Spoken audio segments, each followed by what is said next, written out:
In the wake of fallen Cadia, Chapter 1, Adrift in the Dark, Colonel Darius Vern watched from the command deck as the remnants of the 114th Cadian Regiment piled into the evacuation ships. Their faces were gaunt, eyes hollow with the knowledge of what they had just witnessed. Cadia, the fortress world that had stood as humanity's bulwark against the horrors of the Eye of Terror for millennia, was gone, shattered by Abaddon the Despoiler's 13th Black Crusade. "Status report," Vern demanded, his voice rougher than usual. 3 days without sleep had left him barely functioning, running on stims and sheer stubborn will. Lieutenant Karina Solis, his second-in-command, looked up from the tactical display. "Last transport is loaded, sir. Approximately 3,400 troops accounted for, plus 800 civilians and support staff. Not even a quarter of the regiment's original strength." Vern closed his eyes briefly, feeling the weight of those numbers. "Navigator reports that warp conditions are impossible," Solis continued. "The Cicatrix Maledictum is expanding rapidly. We can make a short jump to the Kasser-Haln system, but beyond that—" "One problem at a time, Lieutenant," Vern interrupted. "Set course for Kasser-Haln. We'll regroup there, assess our options." Their ship, the Imperial transport Emperor's Judgment Asterisk, had been part of the evacuation fleet. It wasn't designed for combat, but its warp engines were reliable. Or had been, before reality itself tore open across the galaxy. As the vessel broke orbit from the staging area, Vern watched the rearward pict feed. In the distance, where Cadia should have been, there was nothing but debris and a swirling mass of unnatural energies. The Great Rift, they were calling it. The Cicatrix Maledictum, a galaxy-spanning tear in reality that had cut the Imperium in half. "May the Emperor guide us," he whispered, an old Cadian prayer rising unbidden to his lips. "For we are lost in darkness." The ship shuddered as it entered the warp, and Vern felt the familiar disorientation of warp travel intensify to near unbearable levels. This was not the relatively stable warp travel he had experienced before. The currents were violent, unpredictable. He gripped the command rail as alarms blared throughout the ship. "Gellar field fluctuating," the tech officer shouted. "Warp interference patterns unlike anything recorded." "Maintain course," Vern ordered. "How long until we reach Kasser-Haln?" "Unknown, sir. Navigator says the paths are shifting too rapidly to predict." The ship lurched violently, throwing several crew members to the deck. The lights flickered, and for a terrible moment, Vern feared the Gellar field would fail, exposing them all to the raw madness of the warp. But the ancient technology held, if barely. After what seemed like hours, though time had little meaning in the warp, the ship suddenly burst back into real space with a shuddering jolt that sent Vern crashing into the tactical display. "Status," he demanded, pulling himself up. "We've emerged in system, sir," Solis reported, checking the Auspex readings. "But this isn't Kasser-Haln." "Then where in the Emperor's name are we?" Solis worked the controls, her face paling as the data came in. "Unknown, sir. Star patterns don't match any charted Imperial system in this sector. The navigational cogitators can't get a fix." Vern moved to the viewport, studying the system before them. A red giant star dominated the view, surrounded by 9 planets. The fourth from the sun caught his attention, a dust-red world with thin white polar caps. "Set course for the 4th planet," he ordered. "Full scan for any Imperial presence, any sign of human activity." "Sir," the Vox officer interrupted, "we're picking up a distress signal. Imperial code, but it's strange. Patch it through." The signal was weak, distorted with static but unmistakably human. "Any Imperial vessels? This is Farseer Elith of Craftworld Ulthway. Our vessel is damaged and stranded. We seek temporary alliance against the forces of the great enemy. Human survivors are with us." Repeating. The bridge fell silent, an Eldar distress call, openly identifying themselves and requesting alliance. Such a thing was almost unheard of. The Eldar were notorious for their secretive nature and general disdain for humans. "Sir," Solis prompted, "your orders." Vern hesitated. Under normal circumstances, engaging with Xenos was grounds for investigation by Imperial authorities. But these were not normal circumstances. The Imperium itself had been cut in half. They were lost in an unknown system with dwindling supplies and no immediate prospect of rescue. Triangulate that signal, he decided, and prepare a response. Tell them Colonel Darius Vern of the Imperial Guard, 114th Cadian, wishes to discuss terms of mutual assistance. The words tasted strange on his tongue, but pragmatism had to take precedence over dogma if they were to survive. As the ship changed course toward the source of the distress call, Vern couldn't shake the feeling that this was only the beginning of compromises he would be forced to make in the days ahead. "Have Major Krell prepare a security detail," he added, "and alert Commissar Tannen that I wish to speak with him before any contact is made." If he was going to negotiate with Xenos, he'd need to make sure the Commissar understood the necessity. He'd heard stories of Commissars executing commanders for less. The red planet grew larger in the viewport. Somewhere on its surface, humans and Eldar were cooperating, a sign of how desperate things had become in the wake of Cadia's fall. Farseer Elith of Craftworld Ulthway stood atop the crashed Eldar vessel, her psychically attuned senses scanning the skies. She had foreseen the arrival of a human ship, though the skein of fate had been unusually turbulent lately, making precise predictions difficult. The ripples of Cadia's destruction had sent shockwaves through the warp, disrupting even the Eldar's carefully maintained webway.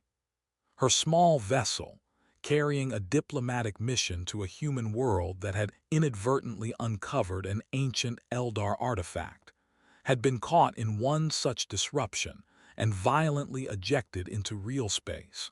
The crash had killed half her crew, including the Spirit Seer who might have helped them contact their craft world. Their webway portal was damaged beyond repair without specialized tools and materials.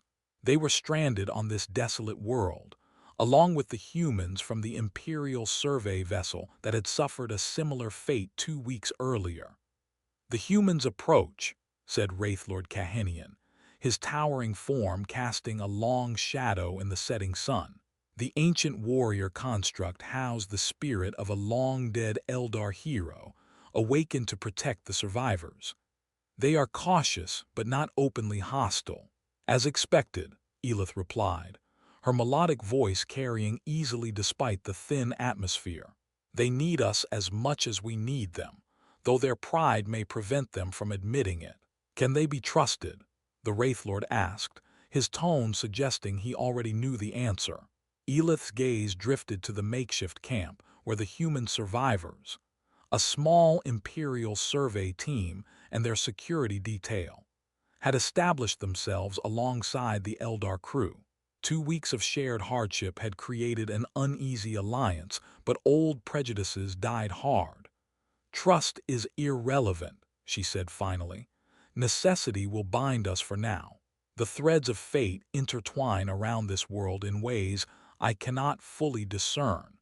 Something significant waits to be discovered here."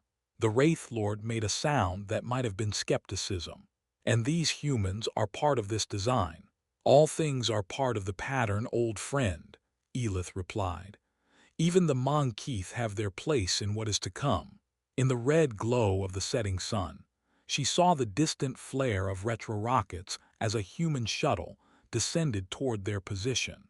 The game would begin soon, and Elith had been playing such games since before this human commander's ancestors were born.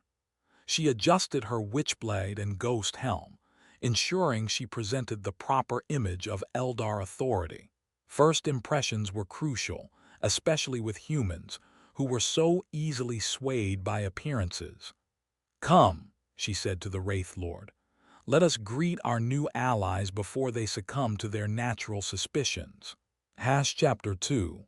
Uneasy Alliances. Commissar Alexei Tanin was a problem.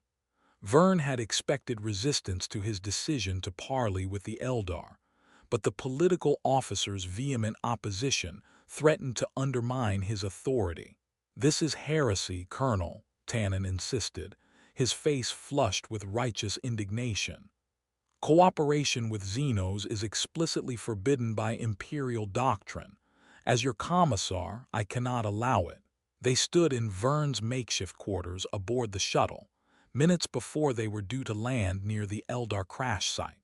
Vern had hoped to resolve this privately, but Tanin's voice was carrying beyond the thin walls. "Commissar," Vern replied, keeping his voice level with effort, "I understand your concerns, but let me be absolutely clear. We are in an unprecedented situation. The Imperium is in chaos. Cadia has fallen. The Astronomicon is flickering. We have no idea where we are or how to get back to Imperial space. All the more reason to adhere to Imperial doctrine. Imperial doctrine also demands we survive to continue serving the Emperor," Vern cut in. "There are over 4,000 Imperial citizens under my protection. If temporary cooperation with these Eldar improves our chances of getting them home safely, then that is what we will do." Tanin's hand drifted toward his bolt pistol, and for a moment, Vern thought the commissar might actually try to execute him on the spot. But the moment passed, and the political officer's hand returned to his side. "I will observe this meeting," Tanin said stiffly, "but know that I am documenting everything for my report to the commissariat should we return to Imperial space." "Duly noted," Vern replied, relieved that the immediate crisis had passed. "I expect you to maintain discipline and follow the chain of command, Commissar. My authority remains absolute until we are relieved by a superior officer." A chime signaled their imminent landing, ending the conversation. Vern straightened his uniform, mentally preparing himself for what would be the most unusual diplomatic encounter of his career. The shuttle touched down with a slight jolt on the rust-red soil of the unknown world.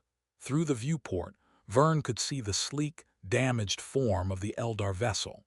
Despite its crash landing, it maintained an otherworldly elegance that made Imperial ships look crude by comparison. Waiting beside it was a small delegation. 3 Eldar in their characteristic form-fitting armor and flowing robes, and surprisingly, 4 humans in the tattered remains of Imperial survey uniforms. "Lieutenant Solis, Major Krell, Commissar Tanin with me," Vern ordered. "The rest of you maintain positions in the shuttle. Be alert, but do not display weapons unless directly threatened." As they disembarked, Vern noted the vastly different demeanors of the waiting delegates.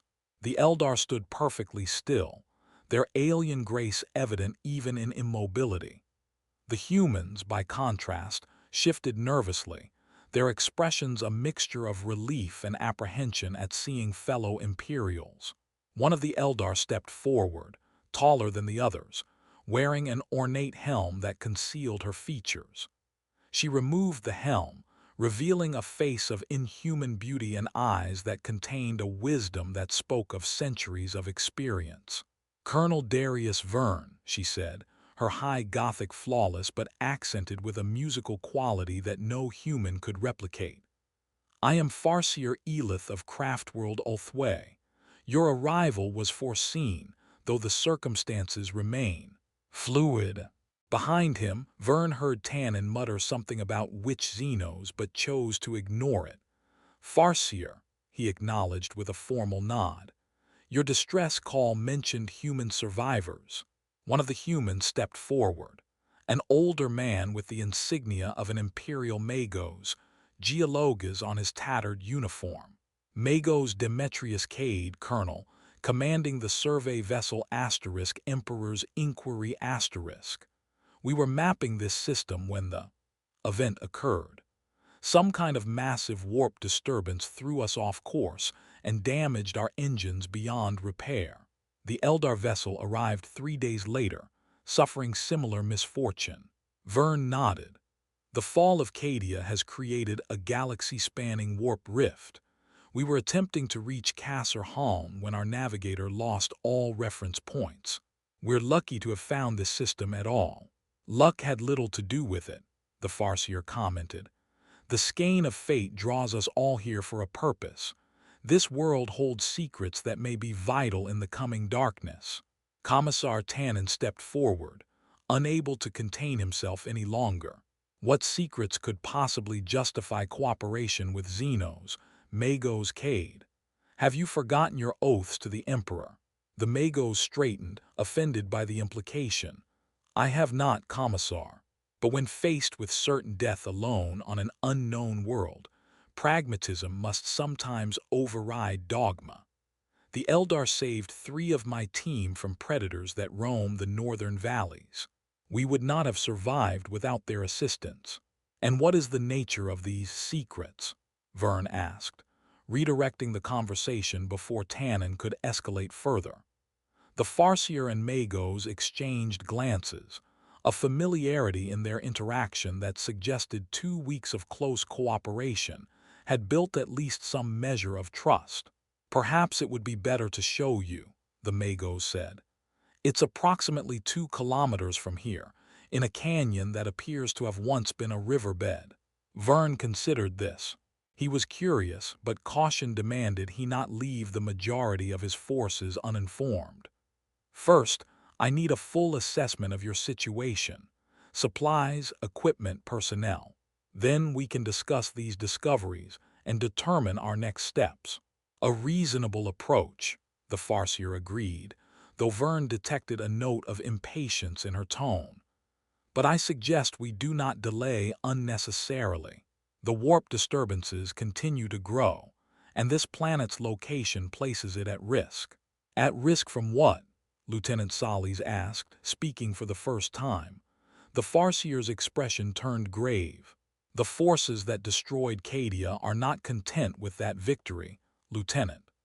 The great enemy moves throughout this sector, consolidating power in the wake of the rift's creation. We have detected signs that this system is drawing attention, psychic echoes that ripple through the warp. Chaos, Vern said flatly, and the Farseer nodded. Then we have more than one reason for urgency, Vern decided. Magos Cade, please join us aboard our shuttle for debriefing. Farseer, if you would delegate someone to provide a full inventory of your resources, we can begin coordinating immediately. I shall accompany you myself, Elith replied. What we have discovered requires my direct explanation. Commissar Tannen opened his mouth to object, but Vern silenced him with a sharp look. Very well, Farseer. Let's not waste any more time. As they made their way back to the shuttle, Major Krell leaned in close to Vern. Sir, are you sure about this? Allowing a Xeno psyker aboard our vessel?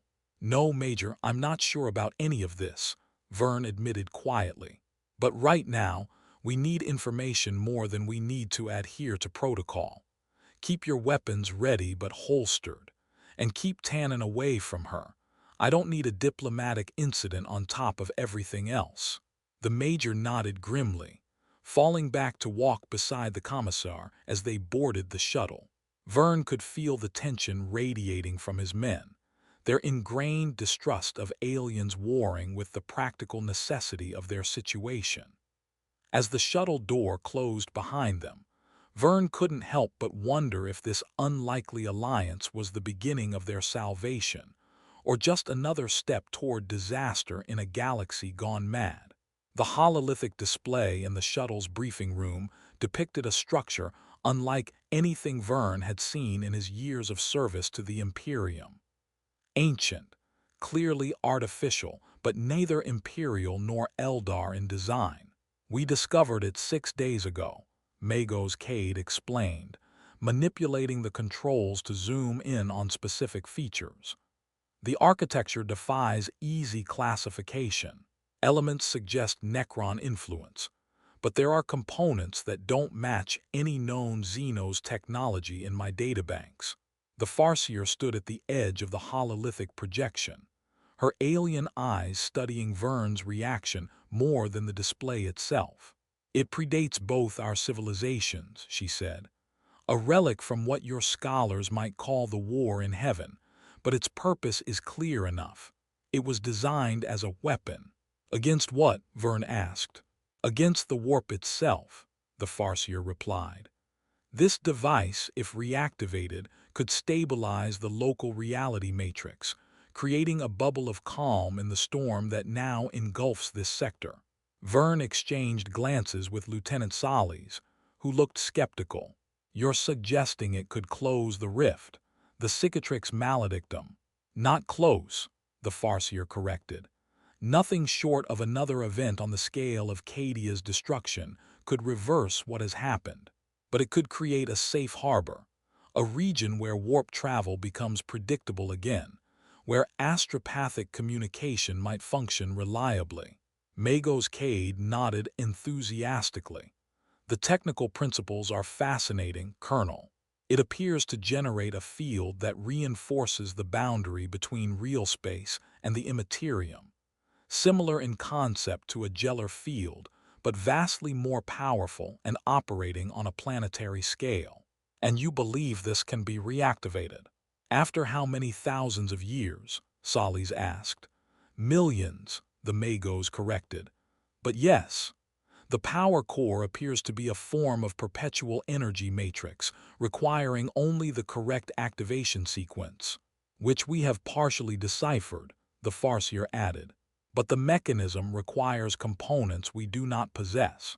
Specifically, a series of crystalline matrix keys that would have been kept separate from the main device for security."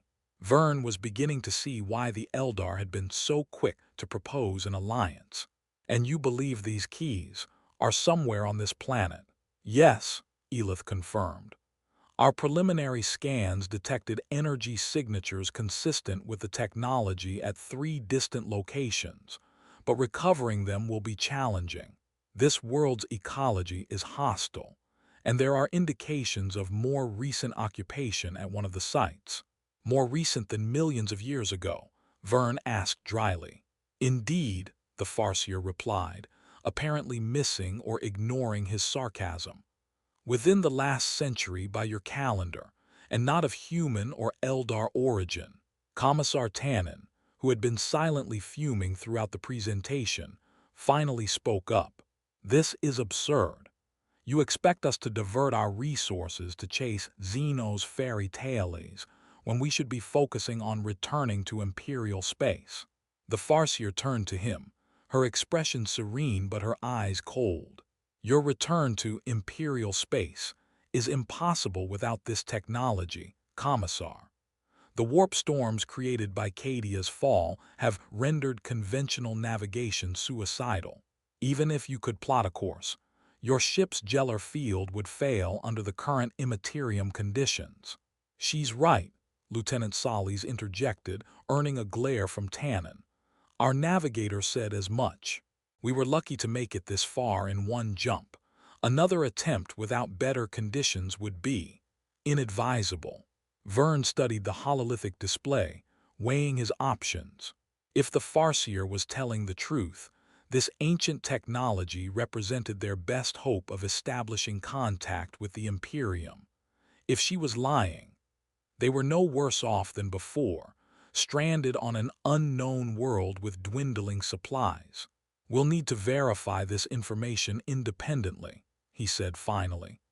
"Magos Cade, I want you to work with our tech priests to analyze the data on this structure. Farseer, we'll need detailed information on these other locations, where the keys might be found." "I anticipated as much," the Eldar replied, producing a crystalline data storage device. "This contains all we have learned, including coordinates for the 3 sites." As Vern accepted the device, he noticed Commissar Tannen making a notation in his personal data slate, documenting another potential charge of heresy. No doubt. That would be a problem for later, assuming they survived long enough to return to an Imperium that still cared about such things. We'll establish a forward operating base near the main structure, Vern decided. Lieutenant Solis, coordinate with the ship to bring down enough personnel and equipment for a sustained operation. Major Krell, assemble 3 reconnaissance teams to begin preliminary surveys of the key sites. And what of our people? The Farseer asked. We are few, but we possess skills that could be valuable to this endeavor. It was the question Vern had been dreading. Direct military cooperation with Xenos was a line he was still reluctant to cross, despite the extraordinary circumstances. For now, maintain your current position, he replied diplomatically. Once we've established our base and verified the information you've provided, we can discuss closer integration of our efforts. The Farseer inclined her head, accepting his caution without argument. As you wish, Colonel, but remember that time is not our ally.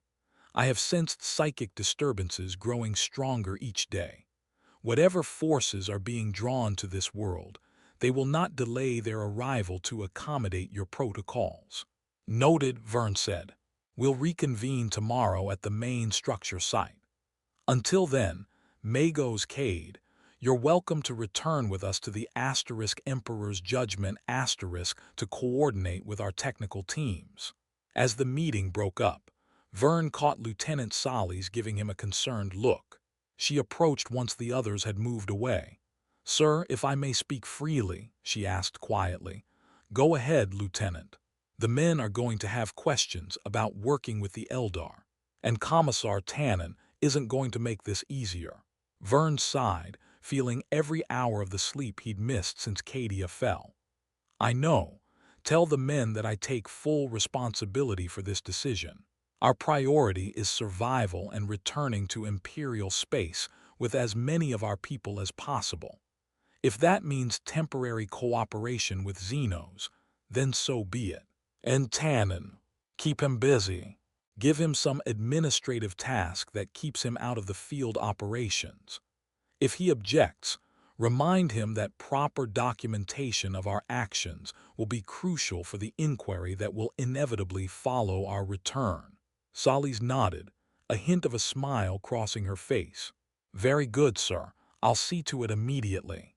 As she left, Vern turned back to the hololithic display, still showing the ancient structure that might be their salvation. In the swirling light of the projection, he thought he caught a glimpse of something else, a shadow moving where no shadow should be. But when he looked again, it was gone, leaving him to wonder if exhaustion was finally catching up with him, or if there were more players in this game than had yet revealed themselves. Chapter 3. Buried Secrets. The ancient structure loomed over the makeshift Imperial camp, its obsidian surfaces reflecting the red sunlight in patterns that seemed to shift when viewed from different angles. 3 days of intensive work had transformed the site from an archaeological curiosity to a military installation, with prefabricated habitat units, defensive positions, and survey equipment arrayed in concentric circles around the central edifice. Inside the structure, Magos Cade led Vern through chambers that defied conventional architectural logic. Spaces seemed larger inside than their external dimensions would allow, and corridors occasionally appeared to loop back on themselves despite following a straight path. Reality is thin here, the Magos explained, his voice reverential. The builders understood principles that even the Adeptus Mechanicus has only theorized about. The boundary between real space and the immaterium is manipulated at a fundamental level. Vern tried to focus on the practical aspects rather than the unsettling implications. Have you confirmed the Eldar's claims about the device's purpose? Largely, yes, Cade replied, stopping before a vast circular chamber dominated by a crystalline mechanism suspended above a well of what appeared to be liquid metal. This is unquestionably a reality stabilization engine of incredible power. If activated, It could indeed create a zone of normalized spacetime that would allow for safer warp travel and astropathic communication. And the keys the Farseer mentioned. Cade gestured to 3 indentations around the edge of the well. These receptacles are designed to hold focusing crystals, the matrix keys she described. Without them, attempting to activate the device would be futile at best, catastrophic at worst. Vern studied the chamber, noting the strange symbols etched into the walls and floor. They seemed to writhe at the edge of his vision, forming patterns that his mind couldn't quite grasp. "Your assessment of the Eldar's motivations?" he asked, careful to keep his voice neutral. The Magos hesitated, mechanical appendages whirring thoughtfully. "Mixed. The device would benefit them as much as us, perhaps more, given their greater sensitivity to warp disturbances. But I suspect they know more than they've shared. There are sections of the structure they've shown unusual interest in, areas that appear unrelated to the main device. Keep monitoring them," Vern instructed. "I want to know what they're really after." As they exited the chamber, they found Farseer Elith waiting in the corridor, her expression unreadable. Vern wondered how much she had overheard. "Colonel," she greeted him with a slight inclination of her head, "your expedition teams have returned from the southern site."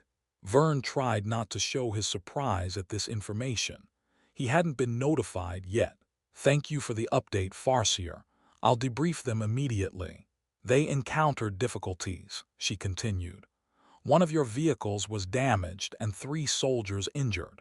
Now Vern was certain she was deliberately revealing her advanced knowledge to unsettle him. "I appreciate your concern," he replied evenly. "If you'll excuse me." As he strode toward the command post, Mago's Cade hurrying to keep pace, Vern considered the implications. Either the Eldar had some form of surveillance on his teams that he wasn't aware of, or the Farseer's psychic abilities were even more advanced than he'd assumed. Neither possibility was comforting.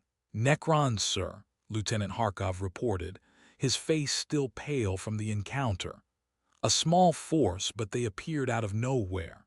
If Sergeant Valen hadn't spotted the glint of metal in the canyon wall, we'd have been surrounded." Vern studied the pick captures from the expedition, showing the unmistakable metallic forms of Necron warriors partially embedded in the rock face, as if they had been phasing through solid matter when frozen in place. "Were they active?" he asked.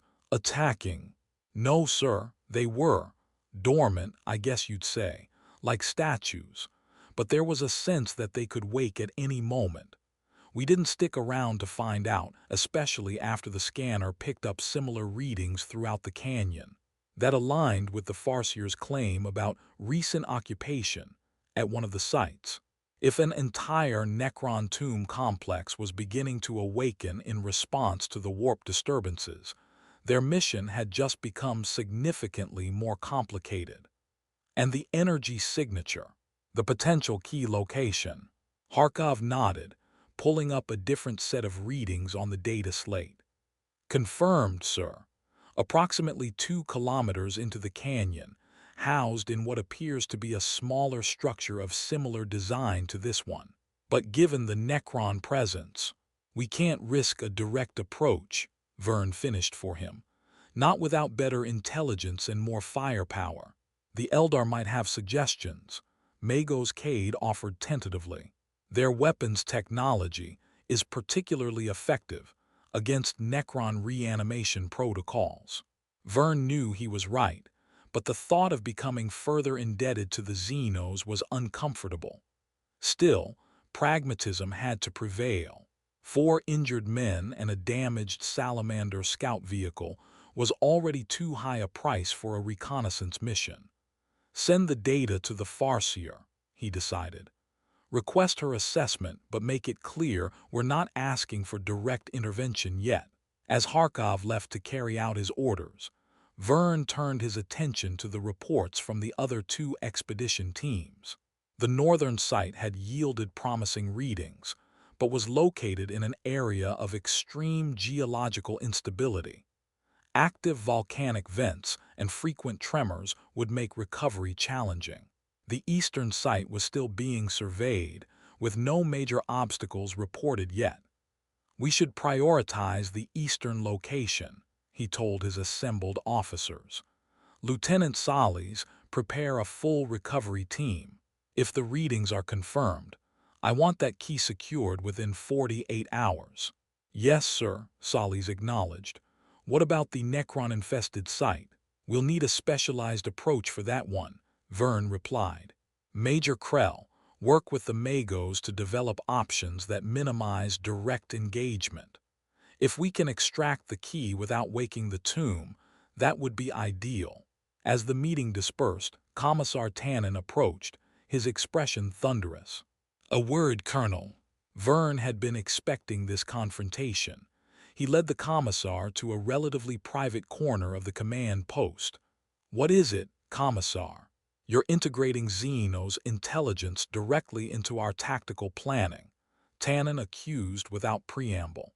"And now you're considering their combat assistance against Necrons. This goes beyond pragmatic cooperation into active collaboration with aliens." "The situation continues to evolve, Commissar," Vern replied, keeping his voice level. "The presence of Necrons introduces a third party that is hostile to both humans and Eldar. That changes the strategic calculation." "It changes nothing," Tannen insisted. "Imperial doctrine is clear. No alliance with Xenos can be trusted. They will betray us the moment it serves their interests." "Perhaps," Vern conceded, "but right now their interests and ours align. We both want to activate the device. We both want to avoid awakening a Necron tomb world. And we both want to establish contact with our respective civilizations." Tannen leaned closer, lowering his voice. "The men are beginning to talk, Colonel. There are whispers that you've fallen under the Witch Xeno's influence, that she's manipulating you with her powers." That was a more dangerous accusation than Vern had anticipated. If such rumors spread unchecked, they could undermine his authority and fracture the already strained discipline of his forces. "Those rumors need to stop, Commissar," he said firmly. "And as the political officer, ensuring they do is part of your responsibility." "My responsibility is to the spiritual and doctrinal welfare of this command," Tannen countered. "If I believe you're compromised, then file your formal protest and continue to document your concerns," Vern interrupted. "But unless you're prepared to assume command yourself and face the consequences of that decision, I suggest you focus on maintaining morale rather than undermining it." The two men stared at each other for a long moment, the tension palpable. Finally, Tannen stepped back. "This isn't over, Colonel," he warned. "When we return to Imperial space, there will be a reckoning." "When we return to Imperial space," Vern repeated, emphasizing the conditional. "I'll gladly face whatever inquiry is deemed necessary. Until then, we have a mission to complete." As Tannen stalked away, Vern knew he had only postponed the inevitable confrontation. The Commissar was too indoctrinated, too rigid in his adherence to Imperial dogma to accept the compromises their situation demanded. Sooner or later, things would come to a head, but that was a problem for another day. Right now, he had Necrons, unstable volcanic regions, and mysterious ancient technology to worry about, plenty to keep him occupied without adding political infighting to the mix. Farseer Elith knelt before the small shrine she had established in her private quarters within the crashed Eldar vessel. The Wraithbone construct pulsed gently with psychic energy, providing a focal point for her meditations and a thin connection to the infinity circuit of distant Ulthway. But today, the connection was even weaker than usual. The warp storms continued to intensify, making any form of psychic communion increasingly dangerous. Images flickered through her mind. The Black Legion forces spreading across the sector, Necron tombs stirring to life in response to the growing disturbance, and something else, a presence watching from the spaces between reality, patient and calculating. "You sense it too," a voice said from the doorway. Elith opened her eyes to see Wraithlord Kahenian standing in the doorway, his massive form nearly filling the opening. "The stirring in the deep currents," Elith acknowledged. "Yes, I sense it. Something approaches, something that should not be. The Monkeith Colonel does not understand the true nature of the threat," the Wraithlord observed. "He focuses on the Necrons, on the practical challenges of recovering the Matrix keys." "As he should," Elith replied, rising gracefully to her feet. "His role in this dance is to focus on the material. Ours is to guard against the immaterial. And when those roles conflict, when the recovery of the keys awakens that which slumbers beneath the surface of this world," Elith's expression hardened, "then we will do what we must, as we always have. The survival of our people takes precedence over all other considerations, even our temporary allies." The Farseer was silent for a moment, considering. "Colonel Vern is more valuable than he realizes. The threads of fate bind him to events beyond this world. If possible, I would preserve him and those closest to him. The others—" She left the implication hanging. The Wraithlord made a sound that might have been a sigh, had it come from living lungs rather than ancient machinery. "The Rangers report movement at the northern site. The volcanic disturbances are not entirely natural." "No," Elith agreed. "They are responding to the psychic pressure building in the warp.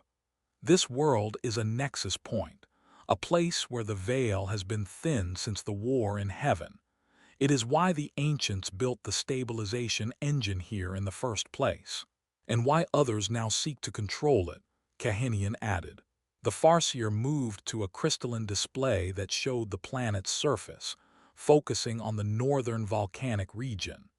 "Have the Rangers maintain their watch, but they should not engage. We need to know what emerges before we decide how to proceed."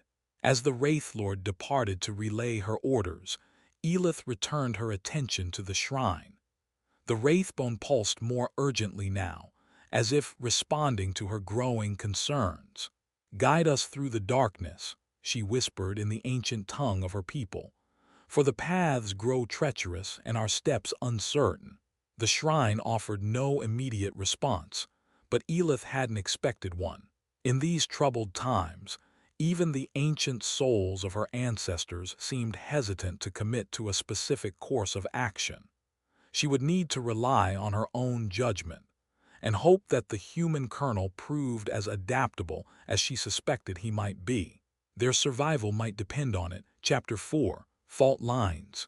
"Absolutely not," Commissar Tannen declared, his face flushed with anger.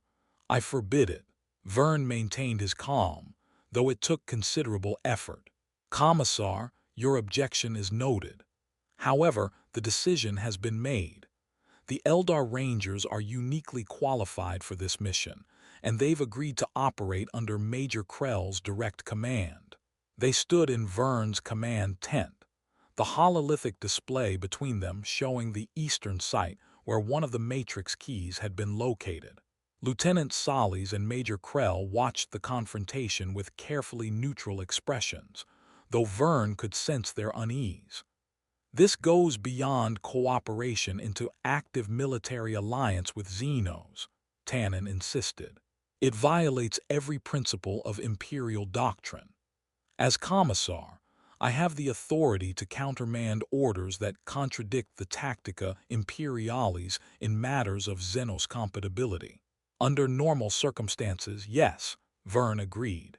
"But these are not normal circumstances, and Departmental Munitorum Regulation 37-16 provides command discretion in situations where standard protocols cannot be applied due to extraordinary conditions." Tannen blinked, clearly surprised that Vern was familiar with the minutiae of Imperial military regulations. "That regulation refers to supply and logistics adaptations, not Xeno's alliance." The principle is the same, Vern countered. We are cut off from the Imperium, facing multiple hostile forces, with limited personnel and resources. The Eldar Rangers can infiltrate the Necron-occupied canyon without detection, allowing us to determine the precise location and security measures around the Matrix Key before committing our forces. And when they take the key for themselves, what then, Colonel? It was a legitimate concern, one that Vern had already considered at length. They won't be operating alone. Sergeant Valen and two of our best snipers will accompany them, ostensibly to provide backup but primarily to monitor their activities. This was news to Solis and Krell, judging by their surprised expressions. Vern hadn't shared this aspect of the plan yet, wanting to have this confrontation with Tannen first. "You're sending 3 men with them?" Tannen asked incredulously. "Against how many Eldar?" "4 Rangers," Vern replied. "And yes, I'm aware our men would be at a disadvantage if the Eldar decided to betray them. That's a calculated risk. But I believe the Farseer understands that such a betrayal would end our cooperation immediately. Cooperation they need as much as we do." Tannen shook his head, his expression a mixture of disgust and resignation. "You've made your decision, clearly. But know this, Colonel, I will not be party to it. I formally withdraw my support and will document this breach of Imperial protocol in detail." "As is your right, Commissar," Vern acknowledged. "Now, if there's nothing else, Major Krell needs to brief the team before they depart at dusk." After a moment of tense silence, Tannen turned on his heel and strode from the tent, his back rigid with barely controlled fury. Once he was gone, Solis let out a breath she'd been holding. "That went better than expected. I thought he might shoot you." "The day's not over yet," Vern replied dryly. "Major, I want our best men with those Rangers.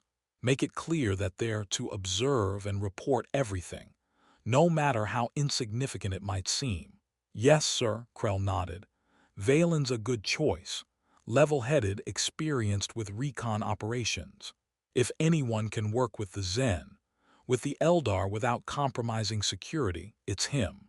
"Good. And what's the status of the Eastern Site recovery?" Solis stepped forward, adjusting the hololithic display to show a different location. "On schedule, sir. The advance team has secured the approach, and the extraction specialist should reach the structure within 6 hours. Barring unexpected resistance, we should have the first Matrix key by this time tomorrow." "Excellent." Vern studied the display, noting the terrain features and defensive positions. "Any word from the Mechanicus team at the main structure? Have they made progress understanding the activation sequence?" "Magos Cade reports significant breakthroughs," Solis confirmed. "Apparently, the Eldar's data helped them decipher key components of the control mechanisms. They believe they can initialize the preliminary systems once we have at least one Matrix key." Vern nodded, allowing himself a moment of cautious optimism. "Then we focus on securing those keys. The sooner we can activate this device and establish reliable communication with Imperial space, the sooner we can resolve our complicated situation with the Eldar." As his officers left to carry out their assignments, Vern remained studying the hololithic display. The eastern site seemed straightforward enough, but the Necron-infested southern canyon concerned him deeply. Even with Eldar assistance, extracting anything from an area with dormant Necrons was incredibly risky. And then there was the northern volcanic zone, where the third key supposedly lay. The latest readings showed increasing instability, tremors growing more frequent and violent. If they didn't recover that key soon, it might become completely inaccessible. A soft chime from his communication unit interrupted his thoughts. The message was from the perimeter security team. The Farseer was requesting a meeting, alone. She claimed to have urgent information that couldn't be shared through intermediaries. Vern considered refusing, Meeting privately with the Eldar leader would only fuel Tannen's suspicions, but if her information was genuinely critical. He sent a response agreeing to meet at the edge of the excavation site in 30 minutes. Whatever the Farseer wanted to discuss, he'd hear her out, but on his terms, in a location where his troops could observe from a distance. The red sun was setting when Vern reached the designated meeting point, casting long shadows across the ancient structure and turning the sky a deep crimson streaked with purple. The Farseer was already waiting, standing perfectly still like a statue carved from ivory. "Colonel," she greeted him as he approached, "thank you for agreeing to this meeting." "Your message indicated urgency," Vern replied. "I assume this concerns our operations." The Farseer nodded, her alien features difficult to read in the fading light. "Partially, but more importantly, it concerns what my rangers have discovered at the northern site. Something I felt you should be aware of before committing further resources." Vern tensed. "The volcanic instability is a symptom, not the cause," Elith clarified. "The tremors are being triggered by psychic disturbances deep beneath the surface. There is a warp presence growing there, feeding on the energies released by the Cicatrix Maledictum." "Demons?" Vern asked, his voice hardening. After Cadia, he had seen firsthand what chaos manifestations could do. "Not yet," the Farseer replied. "But the barrier thins. What exists there now is a precursor, a psychic entity that serves as a harbinger for greater powers that would follow. And I suppose your rangers can sense this where our instruments cannot," Vern said, unable to keep a note of skepticism from his voice. Elith's expression didn't change, but her tone cooled slightly. "Your skepticism is understandable, Colonel, but consider, why would I fabricate such a warning? What would it gain me?" It was a fair question. If the Eldar wanted the Matrix keys for themselves, warning him about dangers would only make him more careful, more likely to commit additional forces that might interfere with any potential betrayal. "Assume I believe you," Vern said finally. "What do you suggest? We still need that third key if the device is to function properly." "A targeted extraction," the Farseer replied. "A small team, moving quickly, guided by those with psychic sensitivity who can navigate around the worst of the disturbances. In and out before the entity becomes fully aware of our presence." "And I suppose you're volunteering for this mission?" Vern asked. "I am," Elith confirmed. "Along with two of my most experienced warriors. From your forces, we would need only technical specialists capable of extracting the key once we locate it." Vern considered the proposal carefully. Sending the Eldar Farseer herself into such danger seemed like an unnecessary risk from her perspective, unless she was telling the truth about the nature of the threat. "How soon would this need to happen?" he asked. "Within 2 days at most," she replied. "The disturbances grow stronger with each passing hour. Soon, the entity will be powerful enough to manifest fully in real space, at which point extraction would become problematic." The understatement was almost amusing. Problematic was hardly the word for confronting a fully manifested warp entity with the limited forces they had available. "I'll need to consult with my officers," Vern decided, "and I'll want our own psyker to attempt to verify your claims before committing to this plan." The Farseer inclined her head slightly. "Of course, but I would remind you that time is not our ally in this matter, Colonel. While you deliberate, the threat grows." "Understood," Vern acknowledged. "I'll have an answer for you by morning." As he turned to leave, the Farseer spoke again, her voice taking on a different quality, softer, almost sympathetic.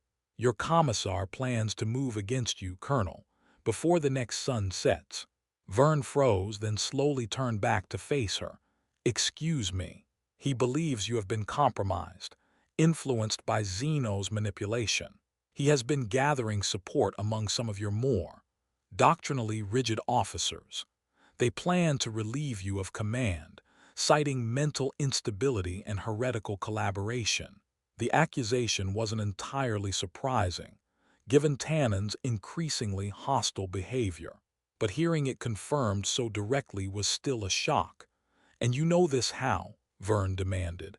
"Have you been spying on my men?" "I know it because I have seen the threads of probability converging toward this outcome," Elith replied. "My psychic abilities allow me glimpses of potential futures. This one grows more likely with each passing hour." Vern's instinct was to dismiss her claim as manipulation, an attempt to sow discord among the Imperial forces. But what if she was telling the truth?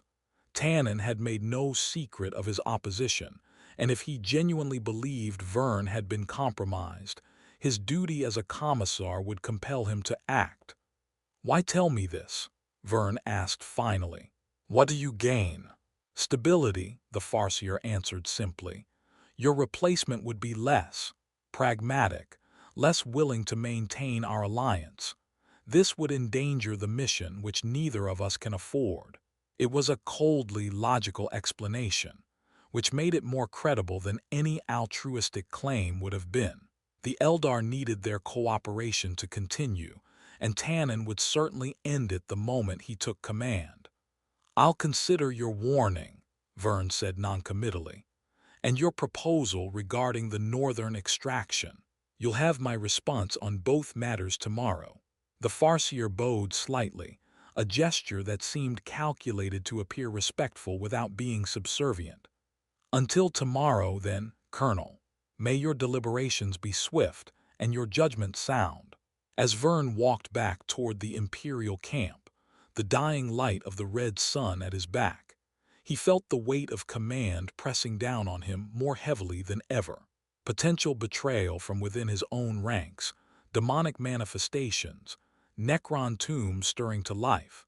Cadia's fall had indeed cast them all into a new age of darkness. And in the darkness, old certainties provided little comfort. Chapter 5, Fracture Points. The Eastern Extraction Team returned shortly before dawn, their expressions a mixture of triumph and exhaustion. Lieutenant Solis led them directly to Vern's command tent, where a small group of senior officers and tech priests had assembled to receive the first matrix key. "Mission successful, sir," Solis reported, her voice hoarse from dust and fatigue. She gestured to one of the tech priests, who stepped forward bearing a crystalline object approximately the size of a human fist. It pulsed with an inner light that shifted between colors in hypnotic patterns. "Any casualties?" Vern asked, eyeing the crystal with a mixture of fascination and wariness. "None, sir. The site was abandoned long ago, with only automated defense systems remaining. Our tech priests were able to bypass them with minimal difficulty." Magos Cade approached reverently, his mechadendrites twitching with excitement as he scanned the crystal. "Extraordinary," he breathed. "The energy readings are consistent with our projections. This is indeed one of the matrix keys for the stabilization engine." "Can you confirm it will function as the Eldar described?" Vern pressed. The Magos hesitated. "In theory, yes. The underlying technology is compatible with the receptacles in the main chamber. But until we actually attempt integration, there are no certainties." "Then let's proceed with the integration immediately," Vern decided. "The sooner we can test this component, the better we'll understand what we're dealing with." As they prepared to move to the main structure, Major Krell entered the tent, his expression grim. "Sir, we've lost contact with Sergeant Valen's team." The room fell silent. Valen and two snipers had departed with the Eldar Rangers nearly 18 hours ago to reconnoiter the Necron-infested southern canyon. "When was the last transmission?" Vern asked, keeping his voice level despite the sinking feeling in his gut. 6 hours ago, Krell replied. A routine check-in reporting they had reached the perimeter of the target zone and were beginning their infiltration. Nothing since then, despite 3 scheduled communication windows. This was exactly the scenario Commissar Tannen had warned against: Imperial troops potentially betrayed by their Xenos allies. Whether that was actually what had happened remained to be seen, but the optics couldn't be worse. "Assemble a search and rescue team," Vern ordered. "But they are not to enter the canyon until we have better intelligence. Use aerial reconnaissance drones to survey the area first." "Yes, sir," Krell acknowledged. "And the Eldar? Should we confront them about this?" Vern considered his options carefully. Accusatory confrontation would certainly damage the fragile alliance, potentially beyond repair. But ignoring the situation wasn't viable either. "I'll speak with the Farseer myself," he decided. "In the meantime, proceed with the Matrix Key integration as planned. Lieutenant Solis, you'll oversee that operation while I deal with this new development." As his officers dispersed to their assignments, Vern noticed something that heightened his concern. Commissar Tannen had not been present for the return of the Eastern team, nor for the subsequent briefing. For the political officer to miss such a significant event was highly unusual. The Farseer's warning echoed in his mind. "Your commissar plans to move against you, Colonel, before the next sun sets." He needed to address multiple crises simultaneously: the missing reconnaissance team, the integration of the Matrix Key, the potential insubordination from Tannen, and the looming threat at the northern site. And he needed to do it all while maintaining the increasingly fragile cohesion of his command. "Major Krell," he called as the officer was leaving. "One more thing. Quietly increase security around the command center and the main structure. Select only those troops whose loyalty you're absolutely certain of." Krell's eyes widened slightly as he grasped the implication, but he nodded without comment. As a veteran officer, he understood the delicate nature of such an order. Once alone, Vern checked his sidearm and communications unit before stepping out into the early morning light. The red sun was just cresting the horizon, casting long shadows across the camp. Personnel moved about their duties with the efficient routine of Imperial Guard discipline, but Vern noted an undercurrent of tension in their interactions.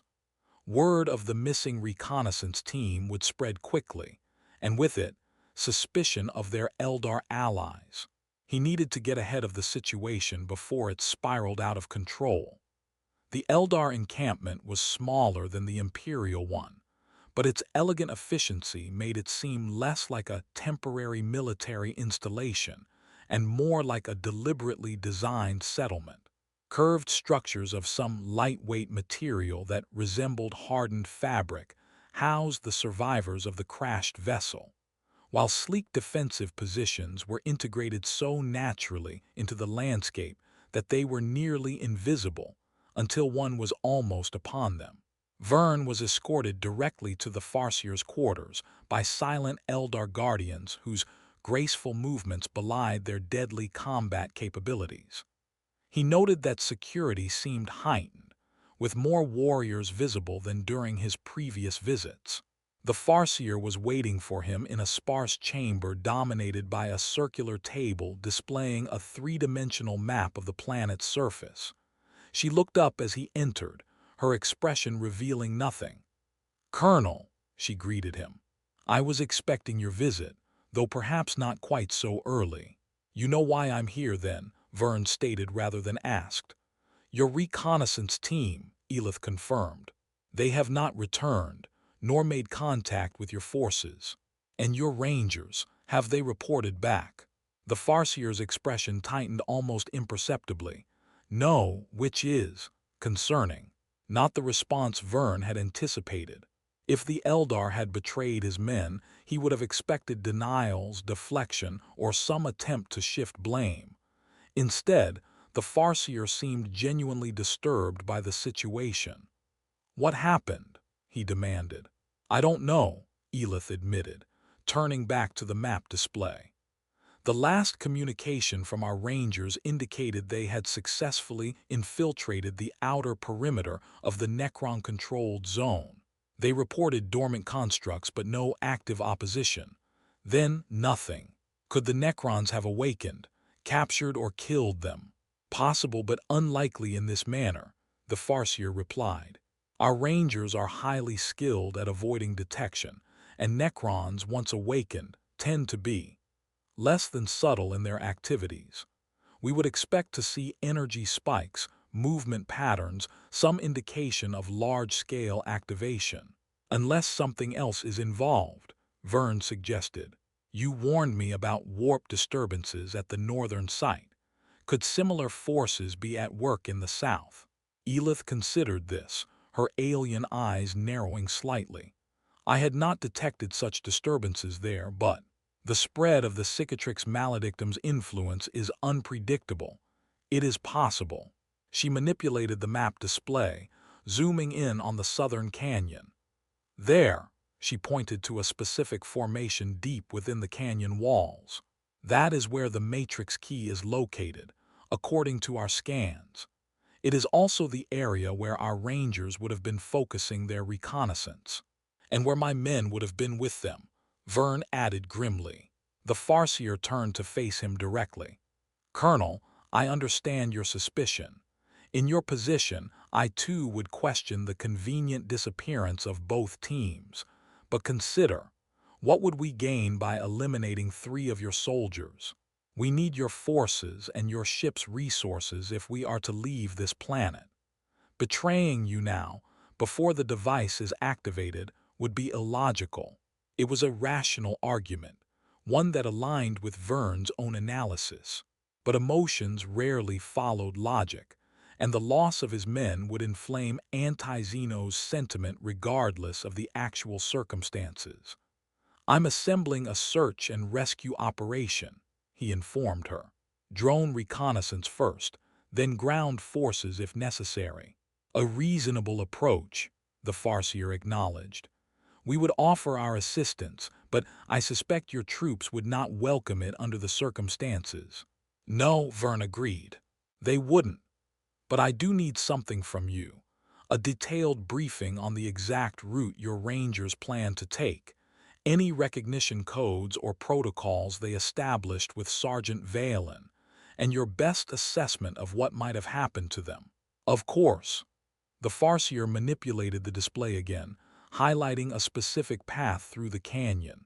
This was their planned infiltration route. They intended to approach the structure from the eastern ridge, avoiding the main concentrations of dormant Necrons here and here. As she continued her detailed explanation, Vern studied her carefully. Either she was telling the truth, or she was an exceptionally skilled deceiver. Given the legendary guile of the Eldar, both were entirely possible. One more thing, he said when she had finished.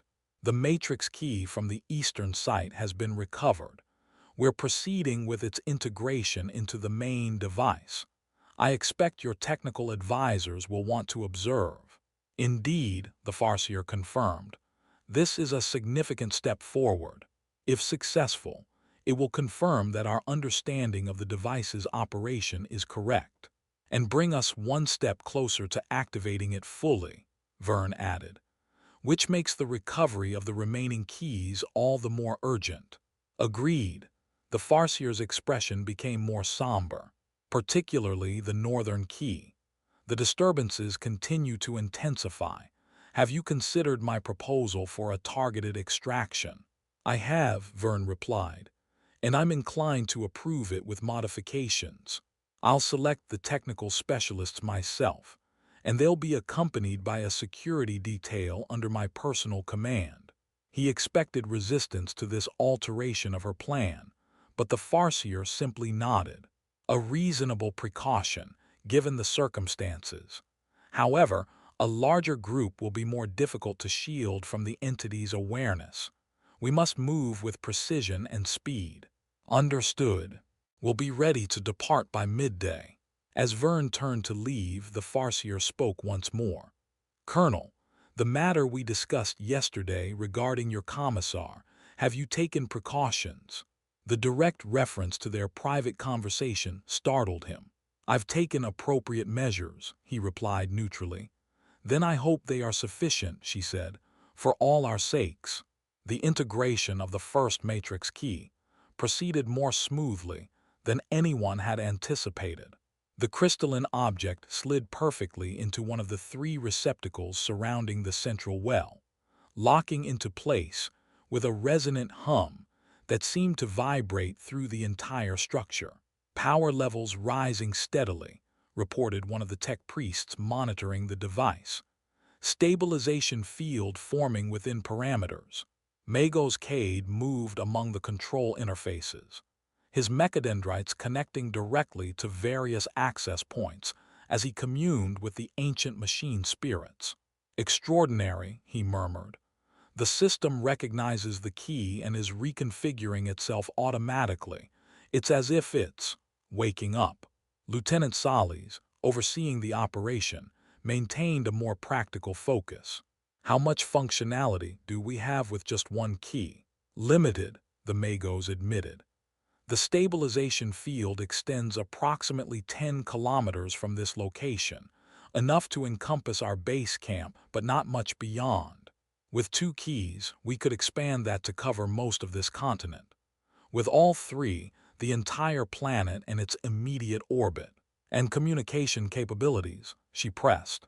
"Can we establish astropathic contact with Imperial forces?" Cade shook his head. "Not yet. The field is too weak and too localized. We would need at least 2 keys to generate sufficient stability for reliable astropathic transmission." Solis nodded, mentally prioritizing the remaining objectives. The southern key was currently inaccessible until they determined what had happened to the reconnaissance team. That left the northern key as their immediate target, despite the warp disturbances the Eldar had reported.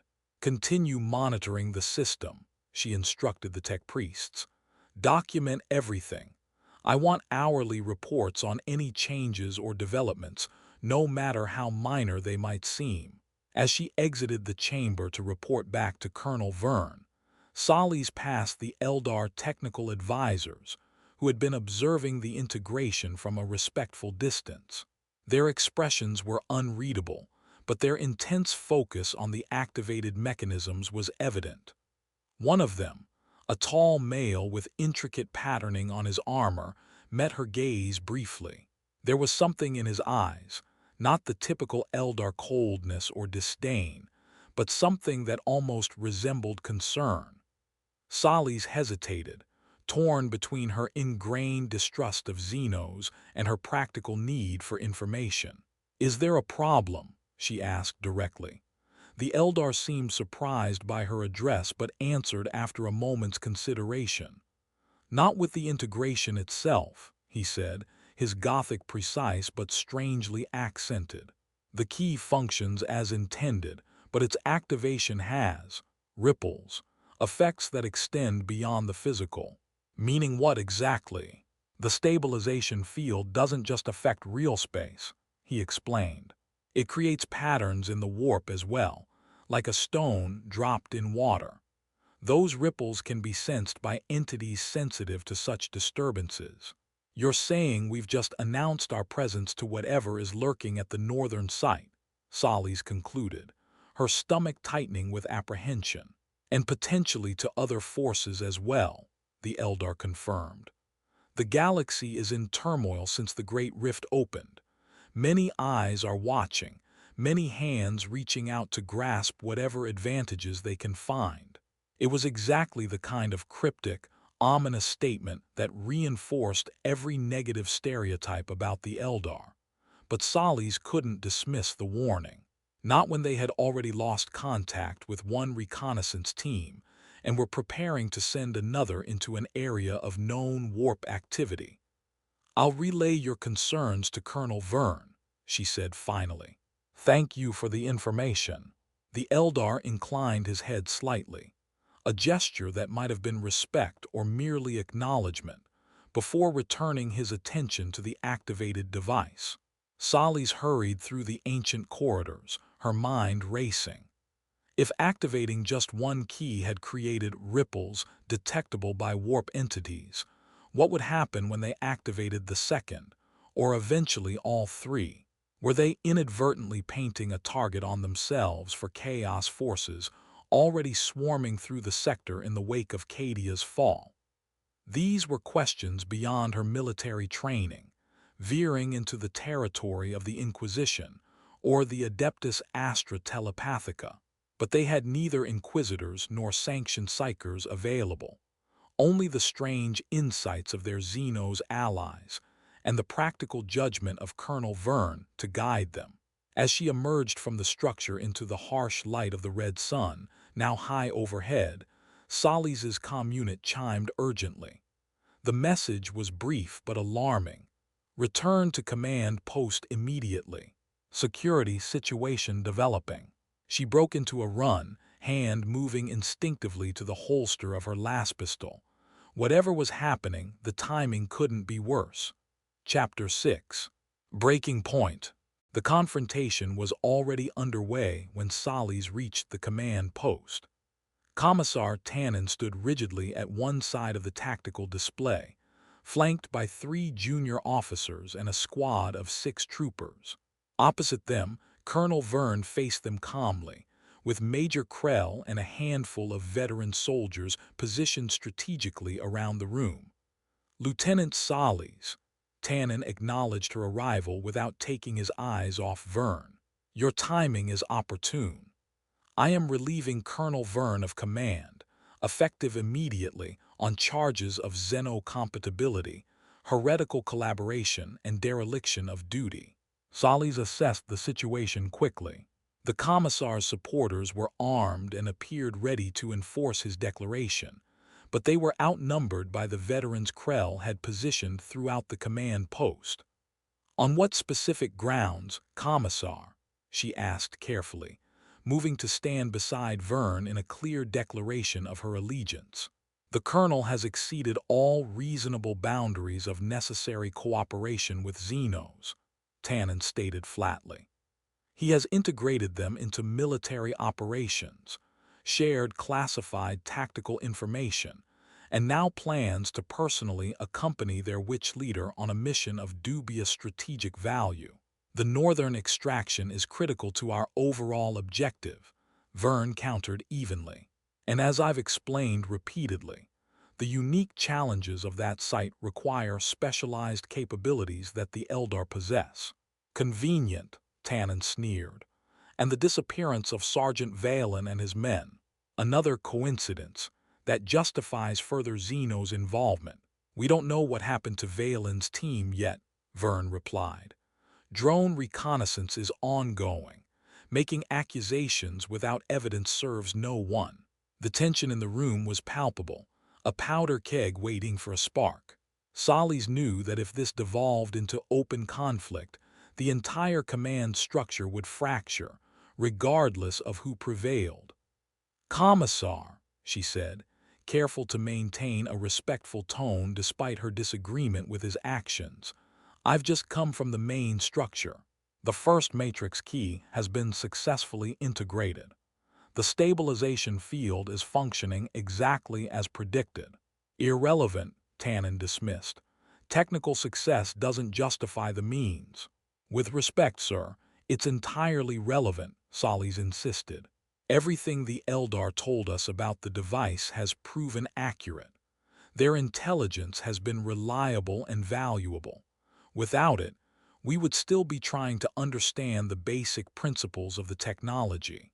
Lieutenant Solis appears to have been compromised as well, Tannen declared, addressing his supporters rather than responding directly to her. Regrettable, but not unexpected given her close working relationship with the colonel. One of the junior officers shifted uncomfortably, his earlier confidence wavering as the confrontation extended without resolution. The commissar's position, while technically within his authority, was clearly losing support as its practical implications became apparent. Commissar Tannen, Vern said, his voice taking on an edge of command that even Solis rarely heard, I understand your concerns. Your dedication to Imperial doctrine is commendable. But I will not be relieved of command, and I will not alter our strategic approach at this critical juncture." He stepped forward, hands open at his sides in a deliberately non-threatening posture. "I suggest we table this discussion until after the northern extraction is complete. If you wish to file formal charges upon our return to Imperial space, that is your prerogative. Until then, we have a mission to complete and 4,000 Imperial citizens depending on our success." The room fell silent as everyone waited for Tannen's response. The commissar's face was flushed with anger, but Vern's reasonable tone and the clear support he commanded from the senior officers had left him in an untenable position. "This isn't over, Colonel," he said finally. "Your actions will be documented and reported to the proper authorities once contact is re-established." "I would expect nothing less," Vern replied evenly. "Now, if you'll excuse us, we have operations to coordinate." It was a dismissal, thinly veiled but unmistakable. For a moment, Solis thought Tannen might resist further, but instead, he turned sharply and exited the command post, his supporters following with varying degrees of reluctance. Once they were gone, Vern let out a long breath. "That could have gone worse." "It could have gone better, too," Krell observed grimly. "He'll try again, sir, and next time he might not be so public about it." "I know," Vern acknowledged. "Have his movements monitored discreetly, but no direct action against him. That would only validate his accusations." Sally stepped closer, lowering her voice. "Sir, there's something else you should know. One of the hash in the wake of fallen Cadia. Hikied Yalniska, 7 Burlum v Bur Epilogue Bulanire, 8. V9, Burlum Yak. Istidigenes Chapter 7 v Epilogue Kisimlarini Ashigida Bulabilarsines, Chapter 7, Convergence. The integration of the second matrix key transformed the ancient device. Where before it had hummed with restrained power, now it sang, a harmonic resonance that vibrated through the structure and beyond, creating a perceptible shift in the very atmosphere of the planet. Stabilization field expanded to continental coverage, Magos Cade reported, his mechadendrites twitching with excitement as they interfaced with the control systems. Warp disturbance readings down 78% within the field's radius. "This is remarkable." Lieutenant Solis, who had overseen the base during Vern's absence, nodded in satisfaction. "And astropathic capability. Theoretical range extends to neighboring systems," the Magos confirmed. "But actual transmission requires a living astropath. The device creates the conditions for stable communication, but cannot generate the message itself." Vern, who had been silent during the technical briefing, finally spoke. "We have an astropath aboard the Emperor's Judgment. Can they be brought down safely?" "Yes," Cade replied. "Within the stabilization field, the risks of warp exposure are minimal, comparable to standard conditions before the Cicatrix Maledictum formed." "Make it happen," Vern ordered. "Priority message to any Imperial forces in range. Our location, situation, and request for immediate reinforcement." As the tech priests hurried to comply, Vern turned to Lieutenant Solis. "Status report on the southern reconnaissance." "Drone coverage is now complete, sir," she answered, bringing up a detailed map on the tactical display. "We've identified several anomalies that might explain what happened to Sergeant Valen's team." She zoomed in on a section of the canyon, where the map showed a pulsing red indicator. Energy signatures inconsistent with Necron technology, detected primarily within this secondary structure, approximately 1 kilometer from the matrix key location. "Consistent with what?" Vern pressed. Solis hesitated. "Sir, the pattern matches known signatures associated with chaos cult activity.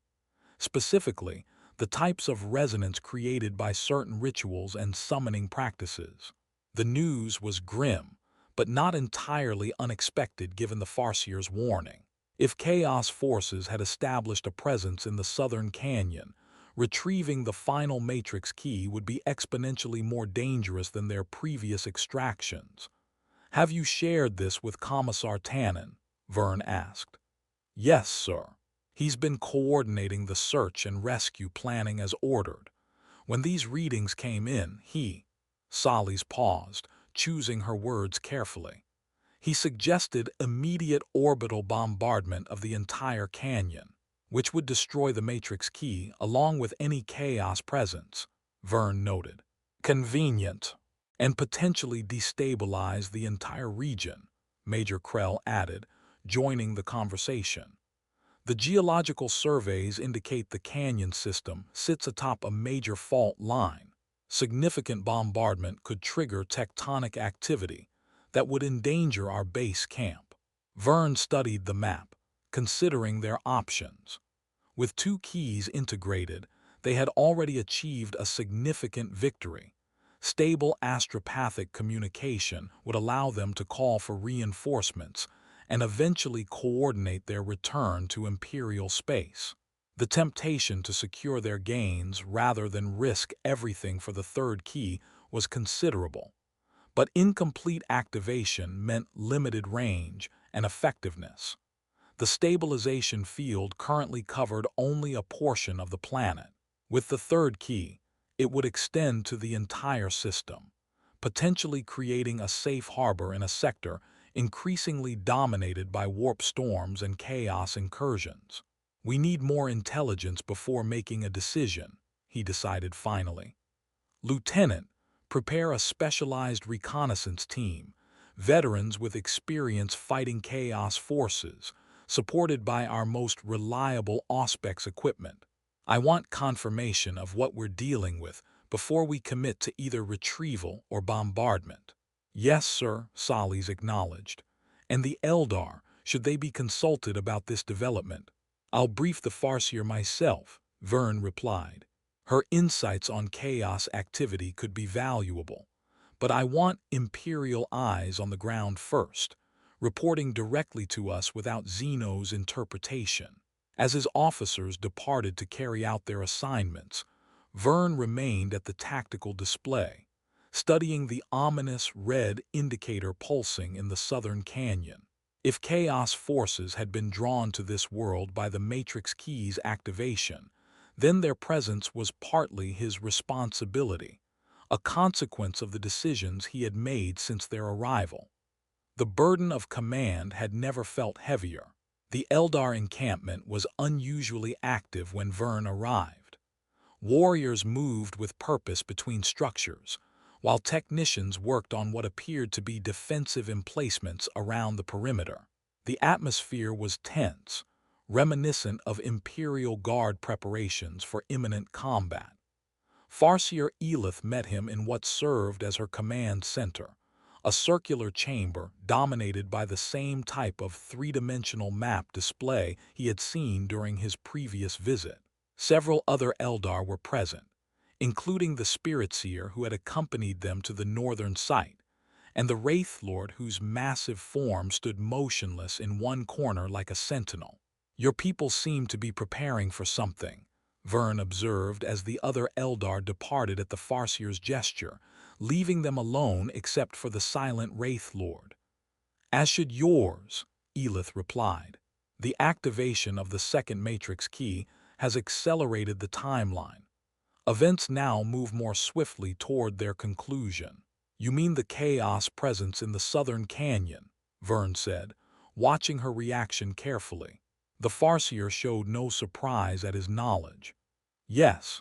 What your instruments detect as energy signatures, we experience as a psychic stain, a corruption that spreads through reality itself. It has grown stronger since our return from the north." "Do you know which chaos faction?" Vern asked. "Identifying the specific threat would help us prepare appropriate countermeasures." Elith's expression darkened.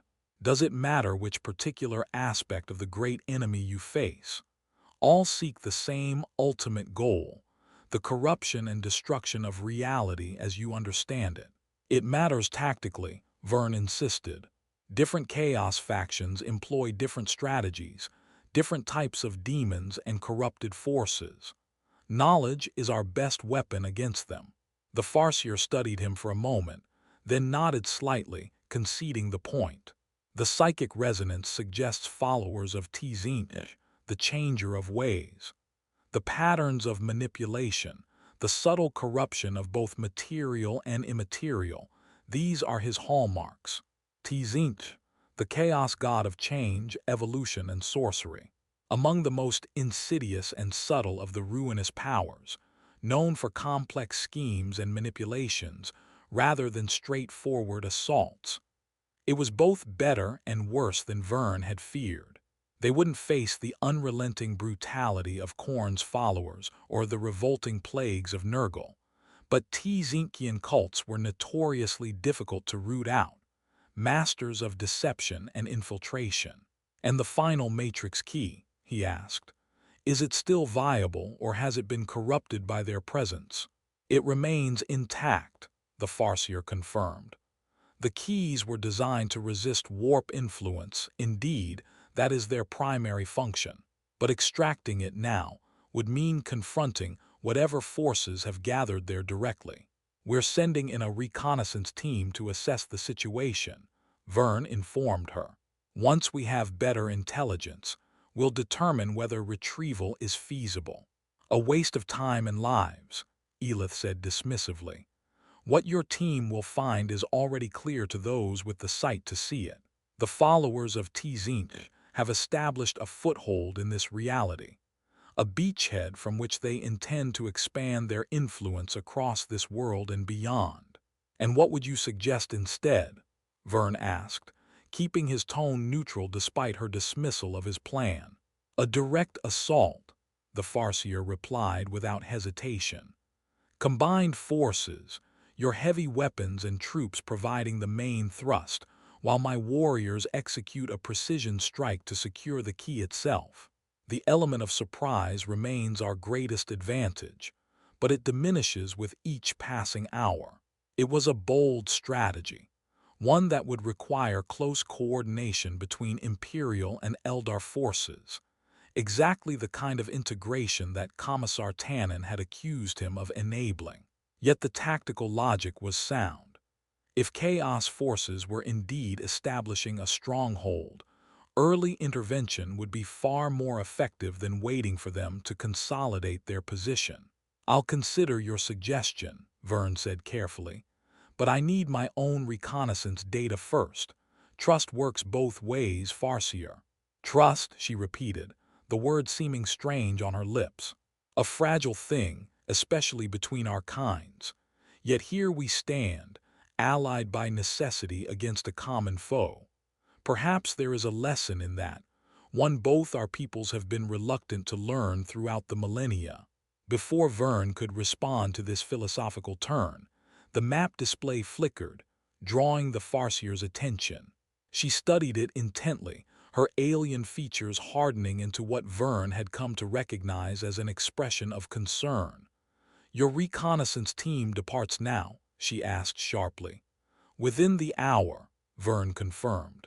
Why?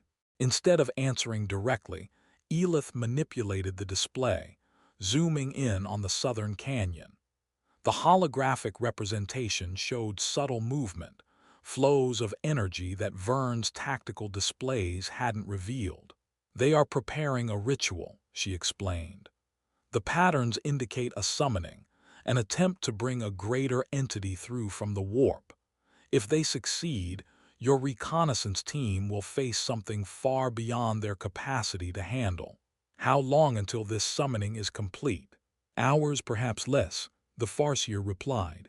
The matrix keys we've already activated have thinned the barrier between realities within this system. What would normally require days of preparation can now be accomplished much more quickly. Vern checked his chronometer, mentally calculating. Not enough time to recall the team and assemble a proper assault force. No, Elith agreed, but perhaps enough time for a smaller intervention. My rangers could reach the ritual site before completion if they depart immediately. They might not be able to secure the key, but they could disrupt the summoning. It was a tempting offer, but Vern had already lost one team that included Eldar Rangers. Sending another without Imperial oversight seemed like an unnecessary risk, both tactically and politically. "Your Rangers and my reconnaissance team," he counteroffered. "Joint operation, coordinated command. We disrupt the ritual and gather intelligence on the key's location simultaneously." The Farseer considered this for a moment, then nodded.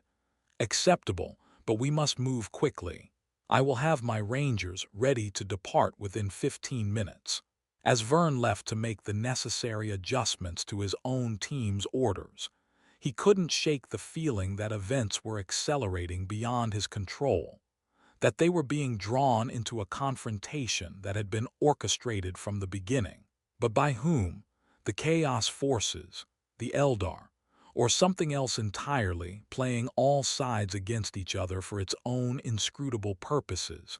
Such questions would have to wait. For now, the immediate threat demanded his full attention. The southern canyon stretched before them like an open wound in the planet's surface. Its red stone walls deepened to near black in the pre-dawn light. The Joint Reconnaissance Team, 10 Imperial Guardsmen and 6 Eldar Rangers, crouched at the canyon's edge, surveying the approach to their target.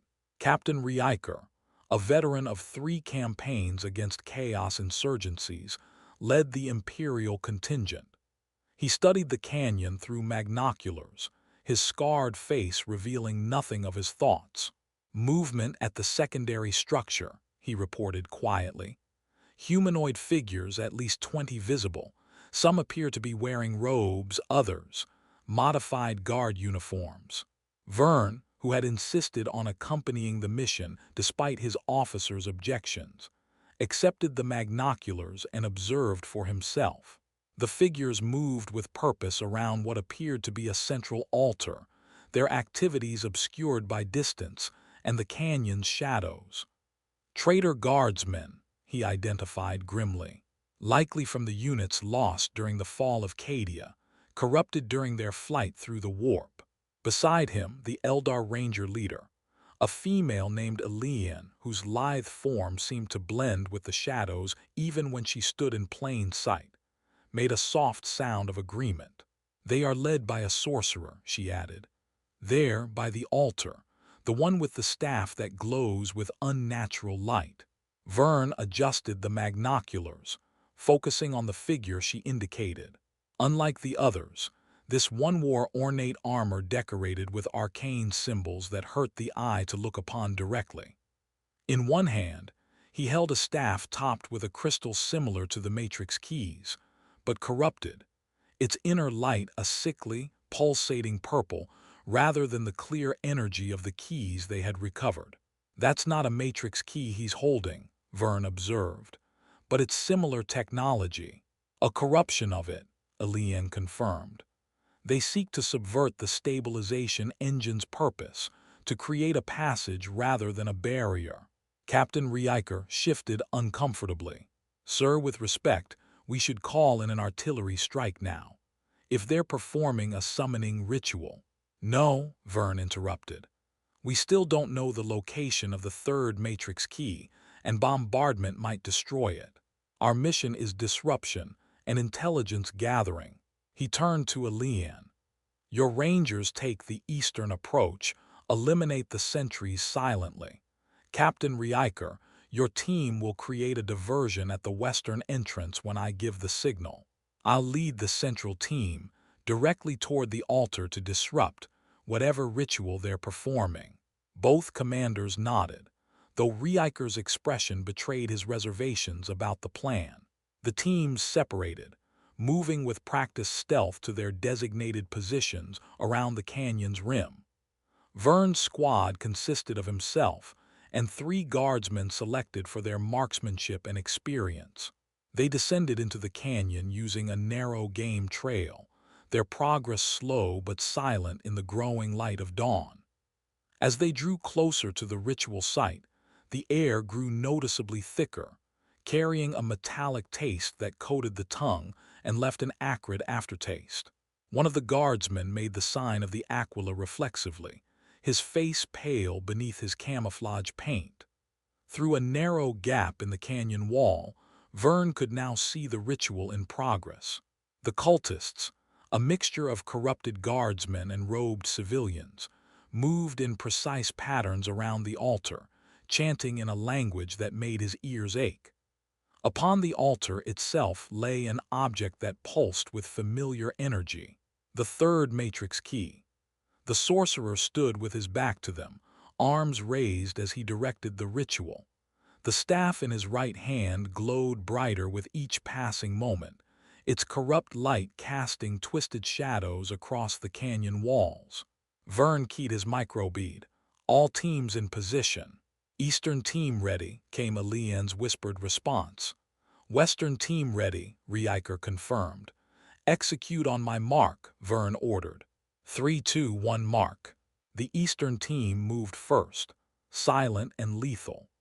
2 sentries collapsed without a sound, the Eldar Rangers materializing from the shadows to dispatch them with pristine efficiency before vanishing again.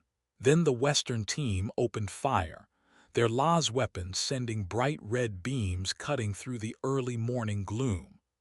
Chaos erupted among the cultists as they scrambled for weapons and cover.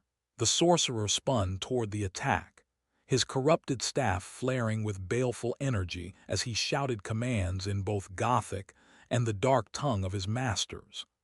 Vern led his team straight toward the altar, using the confusion to close half the distance before they were spotted. As cultists turned to face this new threat, the guardsmen opened fire, cutting down 3 with precise shots. "Take the key," Vern shouted, firing his bolt pistol at a cultist who rushed him with a ceremonial dagger. The man's head exploded in a spray of corrupted blood, his body collapsing at Vern's feet. One of the guardsmen broke from cover, sprinting toward the altar. He had almost reached it when the sorcerer noticed him, swinging his staff in a casual arc that released a bolt of warp energy. The guardsman was lifted off his feet, his body contorting impossibly before bursting into blue flame that consumed him in seconds. "Disruption priority," Vern ordered, adjusting his plan. "Target the staff." His remaining men shifted their fire toward the sorcerer, who laughed as the las beams seemed to bend around him, deflected by some invisible shield of force. He raised his staff again, gathering energy for another devastating attack. Before he could release it, a slender blade erupted from his chest. The sorcerer looked down in shock as the power field-wreathed tip of an Eldar witchblade protruded from between his ribs, its energy field disrupting the corrupt sorcery that protected him. Elian materialized behind him, twisting the blade before withdrawing it in a smooth motion. The sorcerer collapsed to his knees, but instead of dying, he began to laugh, a hollow, unnatural sound that echoed through the canyon. "Too late," he rasped, blood bubbling from his lips. "The way is opened. The master of change comes to claim this world." The corrupted staff fell from his grasp, striking the ground with a sound like shattering glass. Where it touched the earth, reality itself seemed to crack, a spiderweb of glowing fissures spreading outward from the point of impact. "The key," Vern shouted, lunging toward the altar. "Secure it now." Elian was faster, her Eldar reflexes carrying her to the altar in a blur of motion. She snatched the matrix key just as the ground beneath the altar began to collapse, revealing a swirling vortex of unnatural energies. The remaining cultists threw themselves willingly into the growing rift, their bodies dissolving as they made contact with the warp energies. With each sacrifice, the rift expanded, the fissures in reality growing wider and more numerous. "Fall back," Vern ordered, firing his bolt pistol at cultists who tried to block their retreat. "All teams, immediate withdrawal." The guardsmen needed no encouragement, breaking into a disciplined fighting retreat toward the canyon entrance. The Eldar Rangers seemed to fade in and out of visibility as they covered the withdrawal, their weapons finding vulnerable targets with unerring accuracy. Eliane reached Vern's side, the matrix key clutched in one hand, her witchblade in the other. "We have what we came for," she said urgently. "This place is lost." As if to emphasize her point, the canyon floor buckled and heaved like a living thing. From the widening rift rose a column of pure warp energy, swirling with impossible colors and half-glimpsed shapes that defied rational comprehension. They had nearly reached the canyon entrance when Captain Riker cried out in warning. "Movement ahead, multiple contacts." Vern looked up to see metallic forms emerging from the canyon walls. Necrons, their dormancy disturbed by the massive warp disturbance. Unlike the inactive forms the first reconnaissance team had reported, these were fully awakened, their weapon systems powering up as they identified the intruders in their domain. "Emperor's blood," one of the guardsmen swore. "We're caught between them and the warp rift." "Alternative exit," Eliane said, pointing to a narrow fissure in the eastern wall. "That path leads to the surface, bypassing the Necron emergence points." Without waiting for debate, she led the way, her agile form slipping through the tight passage with ease. Vern and his men followed, though the human soldiers struggled more with the confined space. Behind them, the distinctive whine of Necron Gauss weapons mixed with the unnatural howling of the warp rift. The fissure twisted upward through the canyon wall, occasionally opening into wider chambers before narrowing again. In one such chamber, they found evidence of the first reconnaissance team's passage, discarded equipment bearing Imperial markings. They came this way, Vern realized. Valen's team. They must have fled when the Necrons began to awaken. "No bodies," Captain Riker noted, checking the abandoned gear. "They might have made it out." Before Vern could respond, the ground shook violently, nearly throwing them off their feet. Dust and small stones showered down from the chamber ceiling. "The rift expands," Eliane said grimly. "We must reach the surface and return to base immediately. The key must be integrated before the damage becomes irreversible." They continued their ascent, moving as quickly as caution allowed. After what seemed like hours but was likely only minutes, they emerged onto the surface about 2 kilometers east of their original entry point. The red sun had fully risen, illuminating a scene of growing chaos. In the distance, the canyon appeared to be collapsing in on itself, creating a massive sinkhole from which pulsed waves of distorted reality. The sky above the site rippled and tore in places, revealing glimpses of the warp beyond. And rising from the center of the destruction was a form that defied description, a constantly shifting mass of limbs, eyes, and mouths that seemed to exist in multiple dimensions simultaneously. "A Lord of Change," Eliane identified, her voice tight with controlled fear. "Greater Demon of Tzinch." The summoning was successful. Vern keyed his Vox unit. "This is Colonel Vern to base. Emergency extraction required at coordinates Delta 79er. We have the key, but the situation has deteriorated critically. Repeat, critical situation." The response was broken by static. "Receiving you. Chimera transports. ETA 20 minutes. Heavy seismic activity." "We don't have 20 minutes, Captain Riker warned, pointing toward the distant sinkhole. The demon entity was rising higher, its form solidifying as it acclimated to real space. Around it, the air shimmered with teleportation energy as Necron forces materialized to confront the warp intrusion. "Then we move on foot," Vern decided. "East, away from both threats. The stabilization field from the 2 integrated keys should provide some protection once we're closer to base." They set off at a grueling pace across the barren landscape, the matrix key securely stowed in Vern's field pack. Behind them, the clash between Necron and demon forces sent shock waves rippling through the ground, each impact threatening to knock them off their feet. After covering nearly a kilometer, they spotted dust clouds on the horizon, approaching vehicles moving at combat speed. Imperial or enemy? Riker wondered, raising his magnoculars. Neither, Elian said, her keen Eldar sight identifying the vehicles before the humans could. Eldar, my people come to our aid. 3 sleek, anti-gravity craft materialized from the dust cloud, their elegant lines unmistakably Eldar in design. They decelerated rapidly, coming to a hover just above the ground near the retreating team. The lead craft's side hatch opened to reveal the Farseer herself, her expression grave. "The situation deteriorates faster than foreseen," she said without preamble. "Board quickly. We must return to base immediately." Vern hesitated only briefly before gesturing his men aboard. Questions of protocol and separation of forces seemed trivial in the face of the catastrophe unfolding behind them. The Eldar craft accelerated smoothly once they were aboard, the inertial dampening technology preventing the passengers from feeling the true speed of their movement.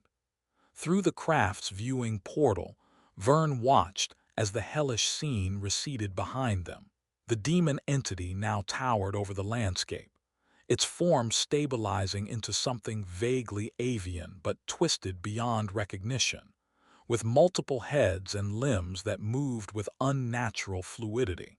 Around it, Necron forces fought a losing battle, their Gauss weapons seemingly ineffective against the warp-spawned monster. "The third key," the Farseer said, extending her hand toward Vern.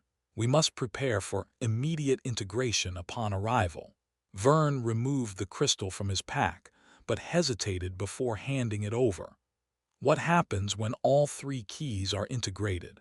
"The full effects, not just the technical specifications." The Farseer's alien eyes studied him intently. "The complete stabilization field will reject warp intrusions within its radius, including that monstrosity behind us. With sufficient power, it could even force the demon back into the immaterium and seal the rift it emerged from." "And the Necrons?" "Unaffected," she admitted, "but they are a secondary concern at present.